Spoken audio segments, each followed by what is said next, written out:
So yan mga master, labas na tayo. Yan, yung ating tipasan.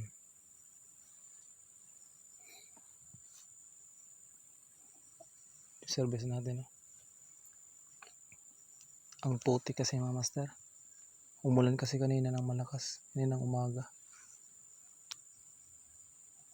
Yan, walang may sumagot na tandang, pero may hin. Iwan ko kung dumikit ba yung hin, pero dyan yung hin ni panay kakak. Iwan ko kung dumikit ba yung hin sa ating pangati. Hindi naman nahuli sa pataker. Hindi yata dumikit. Hindi ko pa natingnan yung video. Yun yung kabilang ano niya, tapay mga master, na putol. Dahil na ano yan, hindi ko na videoan lang. Hindi ko kinabitan ng video. Nadali yata ng unggoy ba or banog ba yung dumali sa kanya. Hindi naman bayawak.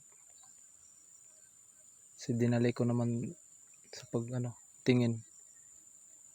Agad tiningnan natin sa pag iyak niya. Wala na akong nabutan. Naubos yung balahibo niya sa kabilang buntot niya. Tsaka naputol yung niya, pita niya sa kabila. Tsaka pinakinggan ko yung mga damong narinig ko yung takbo. Parang unggoy yata yun, dumali sa kanya. Kasi may unggoy kasi doon area. Marami. Buti hindi siya namatay. Sayang, nakadali rin siya. Nakadali na siya ng isa. So yan mga master, pauwi na ako. Walang may sumagot na tandang.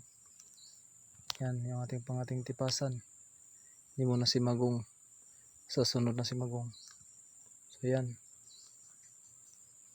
Siya nga pala mga master, naputol yung tahid pala ni tipasan. Yung kabila.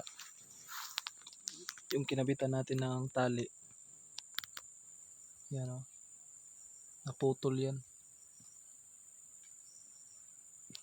Tsaka linipat natin yung tali sa kabila. Kabila kasi hindi na. Sa kabila kasi ay meron tahid. Yung kabila naputol. So yan.